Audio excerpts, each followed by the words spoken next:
Welcome to Nightmare Report.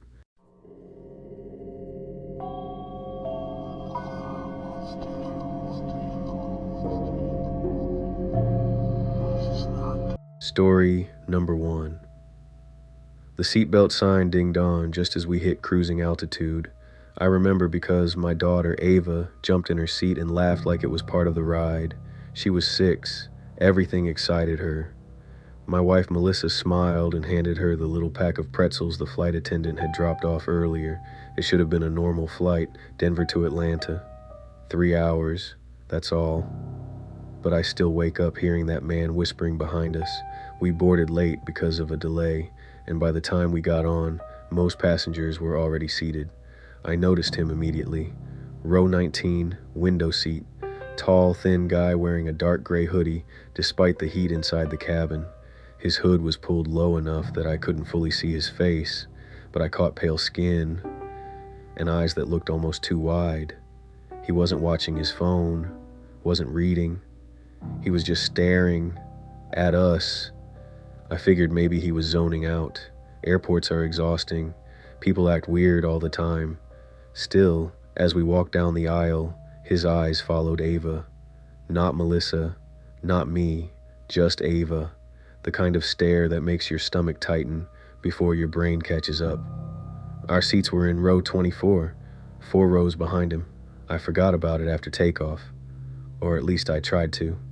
About 40 minutes into the flight, Ava said she needed the bathroom.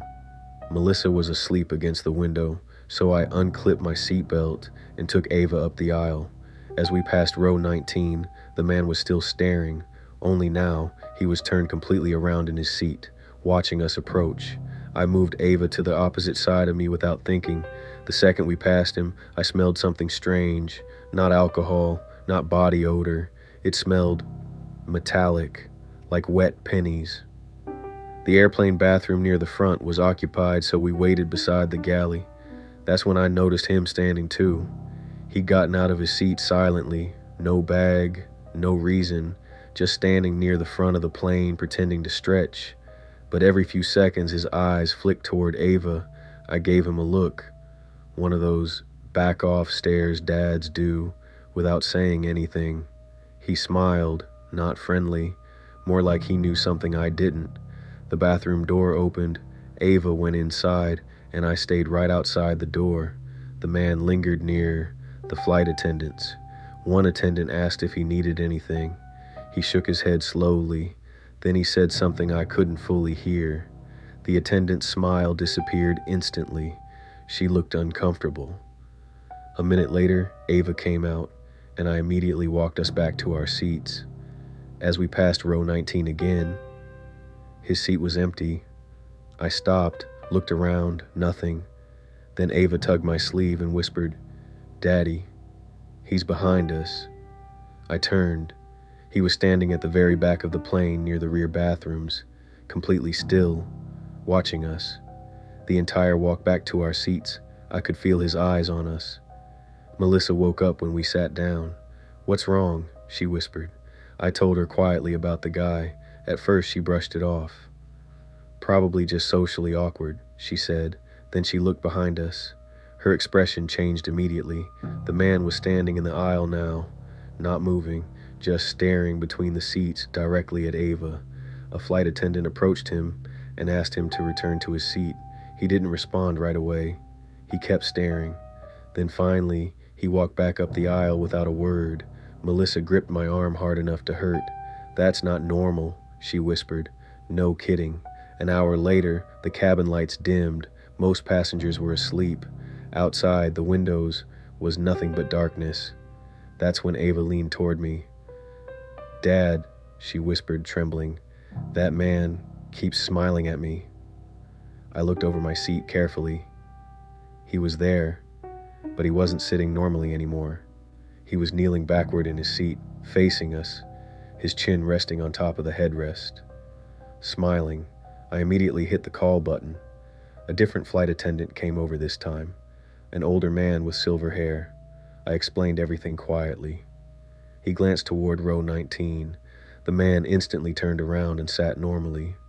The attendant sighed. "I'll speak with him." I watched the flight attendant lean down beside row 19. The conversation lasted maybe 20 seconds. Then the attendant's entire posture stiffened. He looked back toward us, actually looked worried. When he returned, he crouched beside me and spoke very softly. "Sir, has your daughter spoken to him at all?" "No." "Has he approached her directly?" "No." The attendant swallowed. "He claims she's been talking to him." Every hair on my arm stood up. "What?" "He says she told him she wanted to come sit with him." Melissa immediately pulled Ava closer. "That's insane," she snapped. The attendant nodded quickly. "I know, just keep her close." Then he walked away. Things got worse after that. 10 minutes later, turbulence hit. Hard. The plane jolted violently enough that oxygen masks almost dropped. Passengers woke up panicking. During the shaking, I looked toward row 19. The man was gone again. My stomach dropped. I stood up immediately, scanning the cabin. Then I heard Melissa gasp. The man was crouched, 3 rows behind us in the aisle, smiling directly at Ava. Nobody had noticed him move because of the turbulence. He lifted one finger slowly to his lips, like he was telling her to keep a secret. I lost it. I shouted for him to get away from my family. Passengers turned. Flight attendants rushed over. The man stood calmly while they grabbed his arms. And I swear to God, he started laughing. Not loud, not crazy. Soft, like he genuinely found something funny. The attendants pulled him toward the front of the plane while passengers stared. But before he disappeared behind the curtain into first class, he looked directly at me and said, "She told me what's under the seat." I felt cold all over, because earlier in the flight, Ava had dropped her toy and looked under the seat beside her. When she came back up, she told Melissa she thought someone had left a scary face under there. We laughed it off, thought she imagined it. Now my heart was pounding. The second the attendants took the man away, I got on the floor and looked beneath Ava's seat. There was nothing there at first. Then I saw it pushed deep into the darkness, a folded piece of paper. I reached in and grabbed it. Melissa asked what it was. I opened it slowly. Inside was a child's drawing. Crayon, messy, a picture of our family sitting on the airplane. And standing behind us was him, smiling. At the bottom, written in shaky handwriting, were 4 words, "I found her again." I looked up instantly toward the front of the plane. One of the attendants was sprinting down the aisle, panic all over his face. "The passenger's gone," he shouted. "What do you mean, gone?" someone yelled. "He was restrained in the jump seat." The plane lights flickered, just once, and from somewhere in the dark rear of the aircraft, we heard laughing. Story number 2. The seatbelt sign blinked on as Flight 728 climbed through thick storm clouds over the Midwest. Rain hammered the windows hard enough to make a few passengers glance nervously outside. I hated flying. At 23, I had only flown a handful of times, and turbulence always made my stomach twist. I sat halfway down the cabin beside a sleeping businessman while quietly listening to music through one earbud. That's when I first noticed the man. Row 3, mid-40s maybe, thin, pale skin. He wore gloves despite it being warm inside the plane. Not winter gloves, latex gloves. I stared for a second too long before looking away. The man then looked towards me, not casually either, just staring, no expression, no blink. I quickly looked back at my phone, trying to convince myself I was overthinking things. Over the next hour, I kept noticing strange things about him. The man barely moved, never ordered a drink, never watched the movie playing on the seat screen. He just sat there, occasionally scanning the cabin like he was studying people, especially women traveling alone. A young woman across the aisle caught my attention too. Blonde hair, maybe late 20s. She'd boarded with noise-canceling headphones and a paperback novel. She seemed completely unaware the man in row 3 kept glancing toward her every few minutes. Then came the first strange moment. The woman stood up and headed toward the rear restroom. Almost immediately, the man sat upright, not normal upright, alert, focused. He watched her disappear behind the restroom door. Then he waited 10 seconds, 20, 30. Then he stood and calmly walked after her. I felt a cold knot tighten in my stomach. Something about it felt wrong instantly. The man didn't look impatient like someone waiting for the bathroom. He looked excited. I pulled out one earbud and watched him stop outside the occupied restroom door. The man glanced down both aisles, then reached into his hoodie pocket. I leaned forward slightly. Metal flashed briefly beneath the cabin lights. A blade, small, but definitely a blade. My pulse exploded. The man tucked it against his forearm just as the restroom lock clicked open. The woman stepped out smiling faintly at something on her phone and immediately froze. The man ushered her back into the bathroom, flashing the blade. The door slammed shut. A muffled scream erupted inside. For half a second, the cabin froze in confusion. Then I shot up from my seat. "Hey!" Passengers turned instantly. The restroom door shook violently. I sprinted down the aisle as a flight attendant rushed from the galley. The man burst out suddenly, slamming the door into me, hard enough to knock me sideways. The woman collapsed partially into the aisle. She had a deep cut across her shoulder. Passengers screamed. The man moved fast, too fast. He shoved an elderly man into the seats, sprinted toward the front of the cabin, and disappeared through the first-class curtain before anyone could stop him. Chaos exploded, people crying, shouting, flight attendants yelling for everyone to stay seated.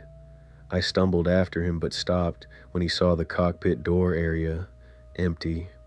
The front galley attendants were confused, panicked. Nobody had seen where he went. It made no sense. The plane was sealed. There was nowhere to go. Federal agents later believed he'd slipped into an empty crew rest compartment near the cockpit before blending back into passengers during the emergency landing. But by the time authorities searched the plane thoroughly after landing in Cleveland, he was gone, vanished into the airport crowd before police even knew exactly who they were looking for. The woman survived. Police questioned me for hours afterward. I gave them every detail I remembered. The gloves, the stare, the strange behavior, but security footage from the airport was grainy. The man had likely used a fake ID, and eventually, the case went cold. For years, I tried to forget the entire thing, but I never could. Sometimes I'd wake up hearing that muffled scream from the restroom. Sometimes I see the man's eyes in my dreams.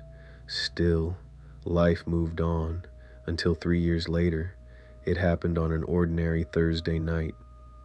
I sat alone in my apartment eating takeout while the television played quietly in the background. Then the breaking news alert appeared. Serial attacker arrested in Chicago airport, attempted abduction. I barely paid attention at first, until the suspect's face appeared on screen. The fork dropped from my hand instantly.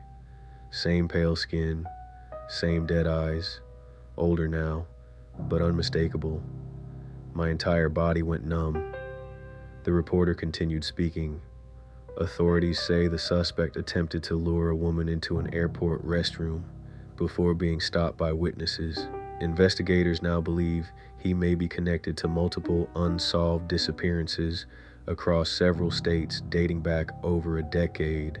Photos flashed across the screen, missing women, airport surveillance stills, travel records. Then came the line that made me feel sick. One survivor previously described an attack aboard a commercial flight 3 years ago involving a suspect matching the same description. I couldn't breathe. The screen switched to footage of police escorting the killer into a courthouse, even surrounded by officers. The man looked calm, almost amused. The reporter continued. Authorities believe the suspect specifically targeted victims while traveling, often choosing airports and airplanes where victims were isolated from immediate help. Then another detail surfaced. Police had searched the suspect's property that morning. Inside, investigators reportedly found evidence connected to multiple disappearances: jewelry, IDs, clothing, and journals, dozens of journals. One detective described the writings as deeply disturbing. I stared silently at the television. 3 years, That man had remained free. 3 years he'd likely continued hunting people. Then the broadcast played one final clip. Live footage. The man briefly turned toward the cameras and smiled. Not a normal smile, a knowing one. Cold, empty. I felt chills crawl up my spine because for one horrifying second, it looked exactly like the same expression the man had given me on the plane before the attack ever started.